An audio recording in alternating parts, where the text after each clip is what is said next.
Disruptors and curious minds, parents, I'm talking to you. If you have children between the ages of 1 and 18, if you're thinking of having children, if you know somebody with children, listen up. This is for you. We're talking about the impact of generative AI on kids, how they're being used in schools, how the teachers are using AI, how the teachers and the students together are using AI. We're reading the Alan Turing's Institute on the impacts of generative AI on children. There was the biggest questionnaire, I think, that's ever been done on children's use of AI. There was a 3-day workshop where kids were exposed to AI. They used AI in conjunction with their teachers to get to the root of their feelings, their opinions. There's some very insightful recommendations for parents, for teachers, for policymakers, and some very interesting insights into how children are using AI today. Jeremy, where do you stand on all this? What do you feel about the use of AI by kids in schools? Before we get into the paper. I've got 4 kids. Mark, you have 2 kids. Mine go all the way up from in college down to 6th grade. Mark, yours are how old? My kids are 9 and 6, so they fall right into the bullseye of this paper that we're going to break down. Totally. Yeah. So we're coming from the parent side as well on this. I started thinking about this study that the closest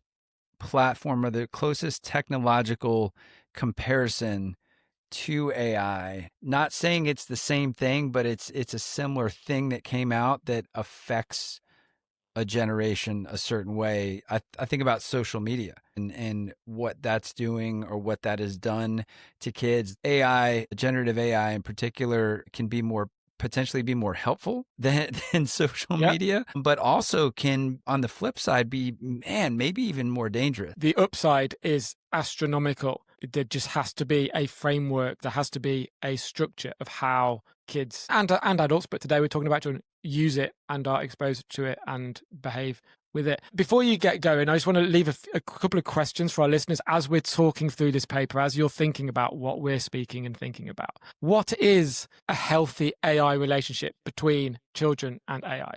My daughter is 9. What should she be doing with AI in her school, if anything? And with that in mind, let's get going. So the paper is based into 2 different reports. One is a survey of 780 children between the ages of 8 and 12 and their parents, and 1,001, who was that lucky one? 1,001 teachers with kids in primary school or secondary school. And I point out that this survey was in the UK. Not teachers with kids in primary or secondary, but teachers teaching kids in primary or secondary. Teachers, yes. Good.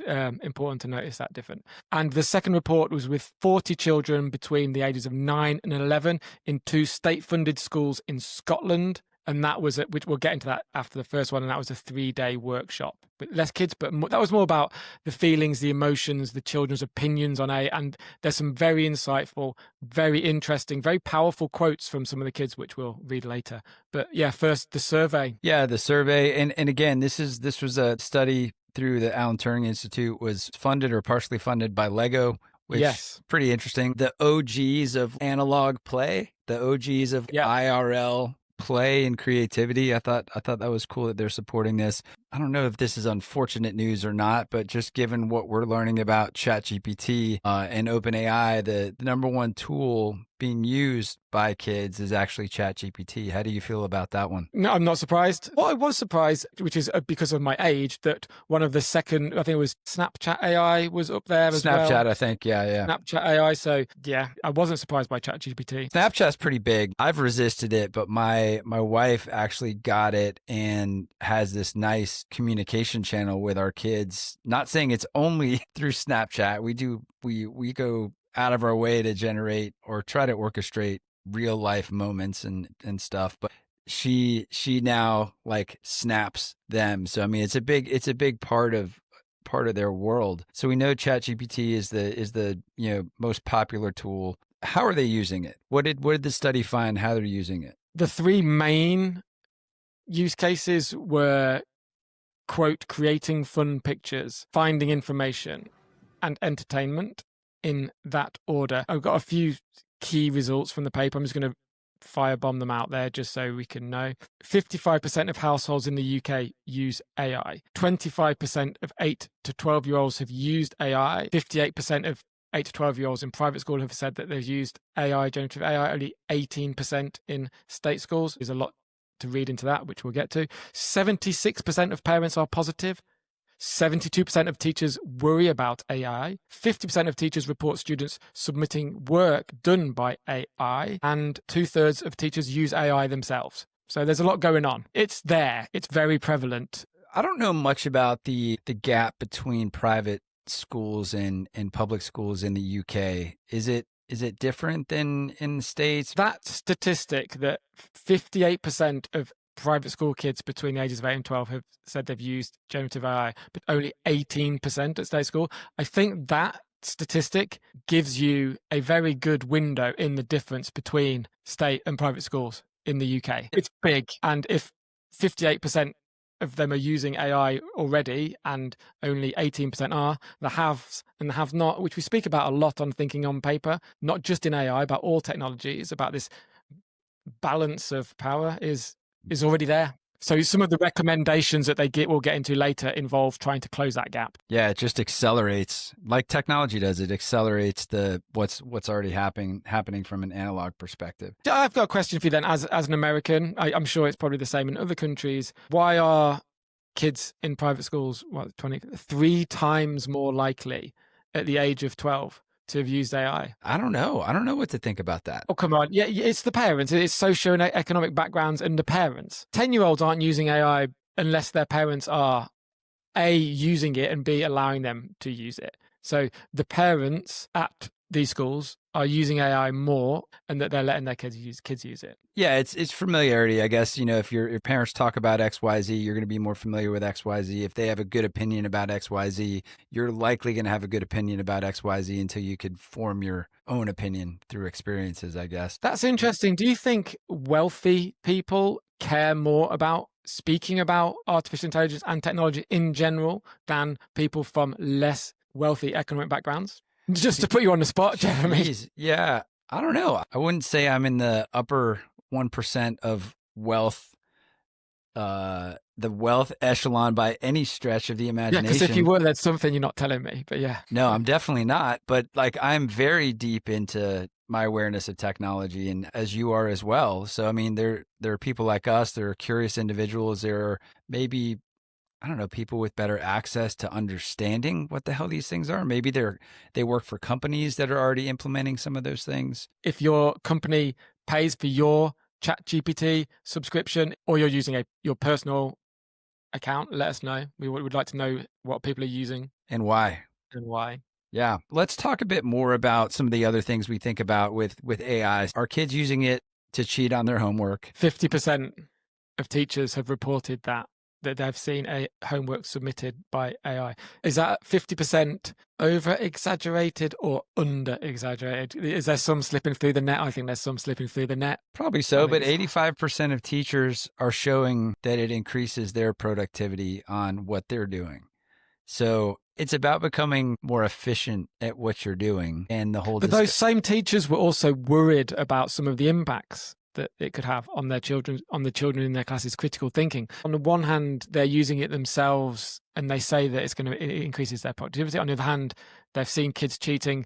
They're worried about it taking their critical thinking. There's this it's like this is great for me, but I don't want you to mess with it. I think I would love to see being taught in schools, and I don't know if it is or it isn't, but a productive approach to using AI instead of it being this easy button, this way to offload critical thinking. How about the way to exponentially catalyze rabbit holes of curiosity and really help you get to the things that you want to find quicker, but you're still synthesizing, you're still generating the questions? That would be great. That implies that AI has already been taught in school. And as we learned last week, okay, in China it is. In India, it soon will be. As far as I'm aware, well, my kids don't learn about it at school. I don't know if yours actually learn about it in school. But what is it?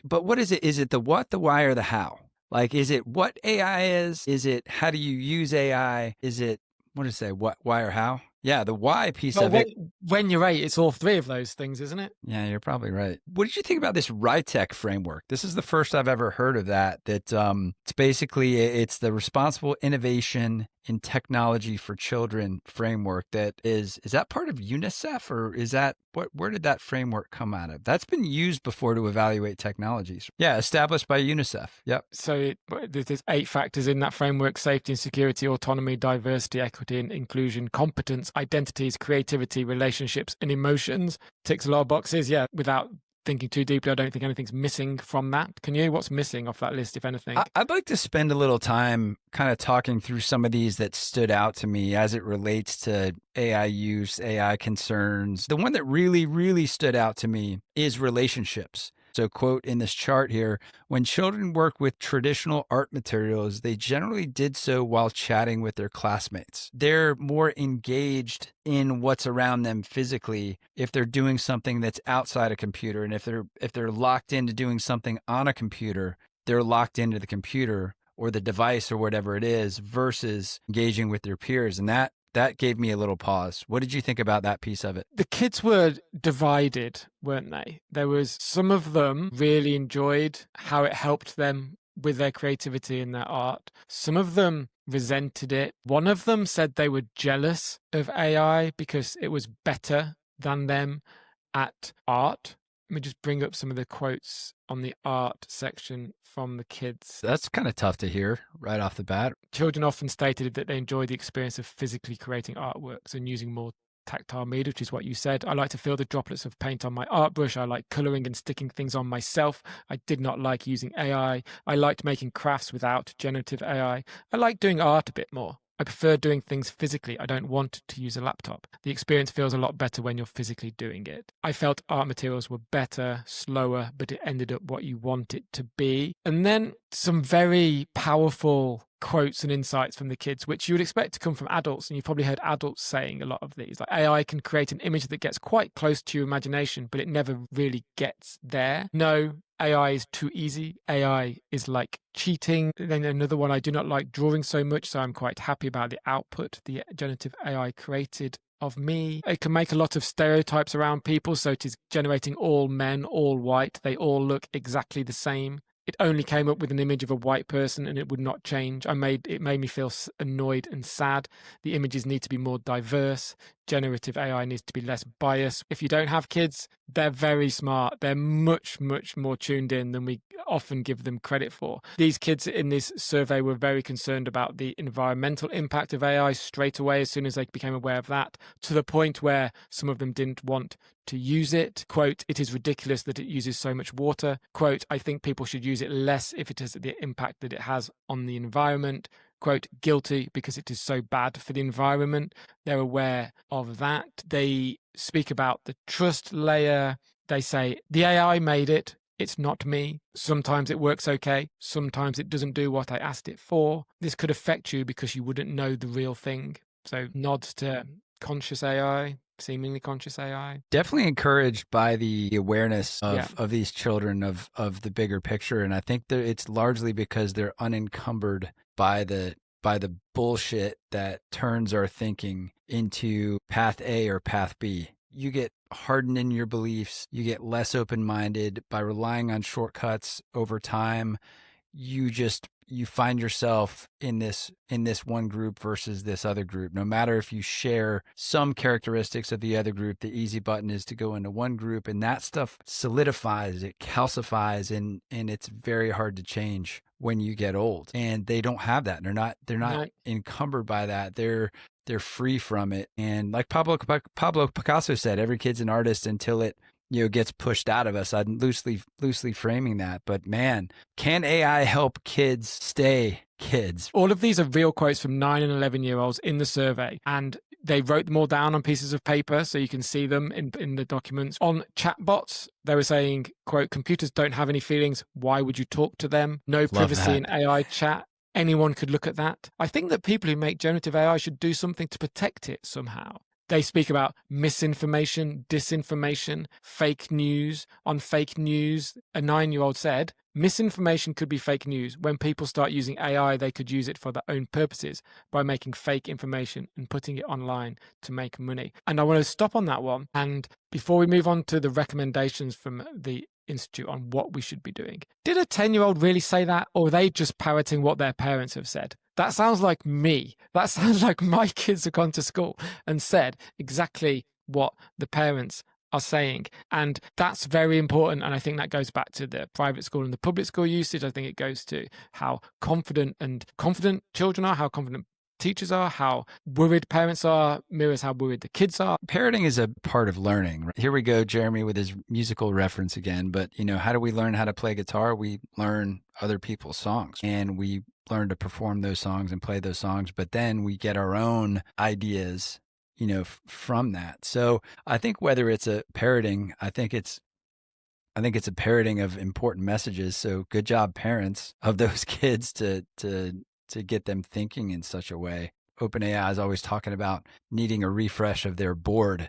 Maybe they get some damn kids on it and get them on the right track. So recommendations from the survey. The biggest surprise for me was exactly that, to get the kids involved in the development, the ideation, the production. If the kids are going to be using these tools to augment their thinking, they have to be child friendly. There should be child versions of ChatGPT. There should be ChatGPT 4, 5, 6 and Junior or whatever it is. And the kids should be involved in developing and designing those. And I thought that was inspired recommendation, because a lot of the other recommendations were very obvious and rote, and I didn't really see anything new there. The one thing I wanted to touch on was, let me see if I can find it.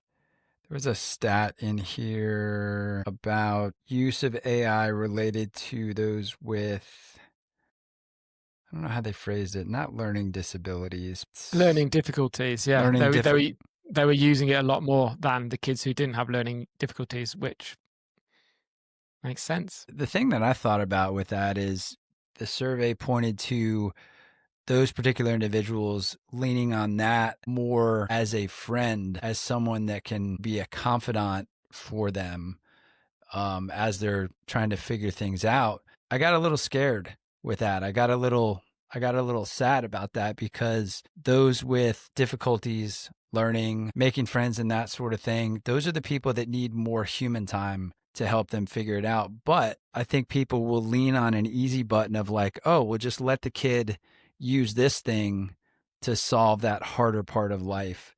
And then they get into this loop of, oh man, is this thing conscious? Is this thing my friend? You get down that whole rabbit hole. So I think it's important to call that out and make that not be an easy button for the path of some of these kids that actually need more attention. I understand that certain cases, and maybe there's a supervision thing that can happen with that, but that freaked me out a little bit. I think you're right to be a little bit worried and concerned about that. Again, as seems to be the case with all of the AI talk, room for good, room for bad. So recommendations, the project outlines about 8 recommendations for parents, teachers, policymakers. Number 1, promote child-centered AI and children's participation, which is what we just alluded to. I'm not sure what that would look like. Yeah, and it's also with these recommendations, who's going to do it? Like, who's going to take the hard job of doing it? Because OpenAI are going to get a load of kids into their boardroom, like you said, and beat out a humane chatbot.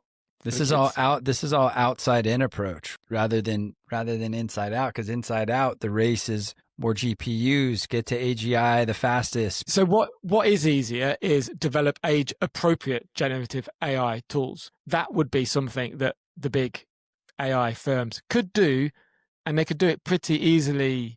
Much more limited data sets, which are child content. I mean, there wouldn't be a lot of money in it, would there? Wouldn't be. Or there could be. They could monetize it if it went into the schools, so that it could be a money spinner. But not a big one. So it's not a profit driven thing. It's a humanity driven thing. The equations The equations need different symbols. Okay. Support offline and online. You like this one. I like this one. So when advancing AI, develop approaches with support which support wider infrastructure simultaneously, ensuring generative AI adds value alongside, not instead of, more tactile materials and approaches. I love that. And what that could look like is if you're engaged on a chatbot platform after a while, maybe it's go outside, touch grass, get out in the sunshine.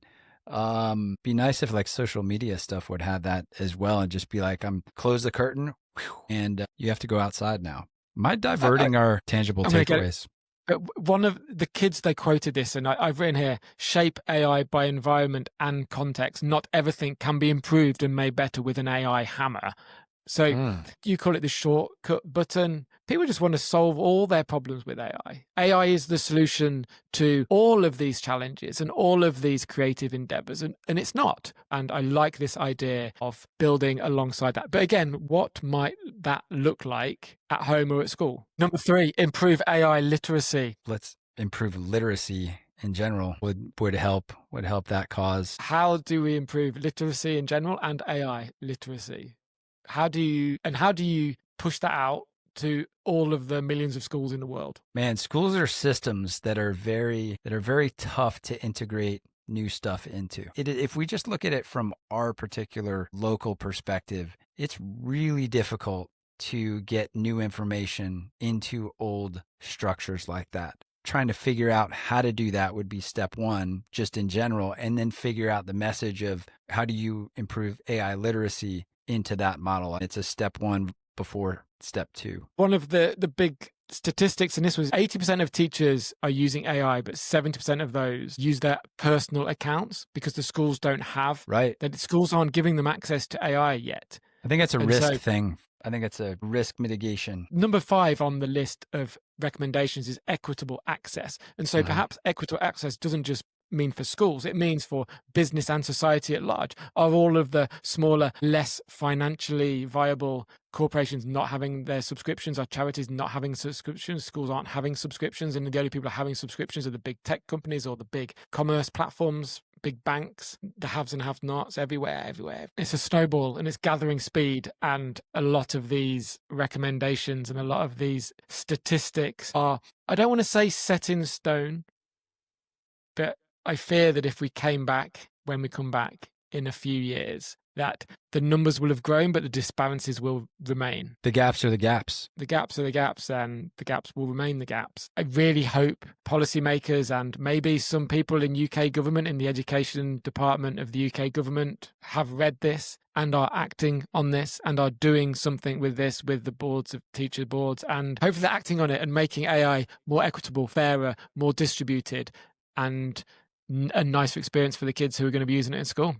What other papers, because they are guys, going to be using it? Yes. What other papers do we need to read and research and unpack? What do you not want to read that you want to hear us talk about? We'd love you to read it because that's how you make it happen. And you can even write about it. It's called Thinking on Paper. But if you want to listen to us do it, we're going to do it anyway because we like to understand this stuff. So put something in the comments. Let us know what to tackle next. Empire of AI, we're still unpacking it. We got one more part to do in that series. Stay tuned there. Got some great guests coming up. Closing thoughts, Mark, before we get out of here? We are tech agnostic. We speak about AI. We talk about space. We talk about quantum computing, robotics, humanoid, bioengineering. Doesn't matter what it is. If you got a paper, if you got an idea, if you got a conversation, put it in the chat and we'll spend some time thinking on paper about it. Thank you for joining us. Check out thinkingonpaper.xyz and we'll see you next time. Be curious, stay disruptive. Keep thinking on paper.